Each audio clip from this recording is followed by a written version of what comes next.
মানিক মিয়া এভিনিউতে জুলাই ঘোষণাপত্রের অনুষ্ঠানে এখনও বিএনপি দাওয়াত পায়নি বলে জানিয়েছে দলটির স্থায়ী কমিটির সদস্য সালাউদ্দিন আহমেদ। আজ সোমবার ৪ আগস্ট রাজধানীর গুলশানের বাসভবনে সাংবাদিকদের সঙ্গে আলাপকালে একথা জানান তিনি বলেন, জুলাই সনদ হাতে পাওয়ার পর ৩০ তারিখে কিছু সংশোধনসহ জবাব দিয়েছে বিএনপি। সনদ বাস্তবায়নে বিএনপির সর্বোচ্চ সহযোগিতা করছে বলে জানান তিনি আরও জানান, বিএনপি যে কোনো সময়ে জুলাই সনদে স্বাক্ষর করতে প্রস্তুত রয়েছে। জুলাই ঘোষণাপত্র প্রসঙ্গে বিএনপির জ্যেষ্ঠ নেতা বলেন, জুলাই ঘোষণাপত্রের ঐতিহাসিক ও রাজনৈতিক মূল্য আছে।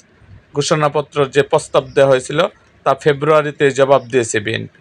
প্রস্তাবে তারা ২৬শে মার্চকে উপস্থাপন করতে চাননি, আর এর সঙ্গে দ্বিমত পোষণ করেছে বিএনপি। এছাড়াও রাষ্ট্রীয় এবং সাংবিধানিক স্বীকৃতি চতুর্থ তফসিলের মাধ্যমে দেওয়া হবে। জুলাই ঘোষণাপত্রের ক্ষেত্রে বিএনপি যে সংশোধনী দিয়েছে তা মেনে নেওয়া না হলে ঘোষণাপত্র পাঠের পর পরবর্তী প্রতিক্রিয়া জানাবে বিএনপি। তিনি বলেন, জুলাই সনদ বাস্তবায়ন নিয়ে অনেকে প্রশ্ন তুলেছে। বিএনপি নাকি সহযোগিতা করছে না, নিশ্চয়তা না পেলে সনদে সই করবে না বলেছেন। এ বিষয়ে বিএনপির সর্বোচ্চ সহযোগিতা করছে। ফ্যাসিবাদ বিরোধী ঐক্য বজায় রাখতে সবাইকে আহ্বান জানান সালাউদ্দিন।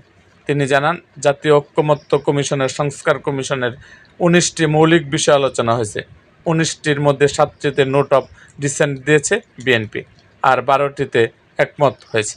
এরকম আরও ভিডিও পেতে আমাদের মুক্তাগাছার ইতিহাস মিডিয়া ইউটিউব চ্যানেলটি সাবস্ক্রাইব করুন এবং পাশে থাকা বেল আইকনটি বাজিয়ে দিন।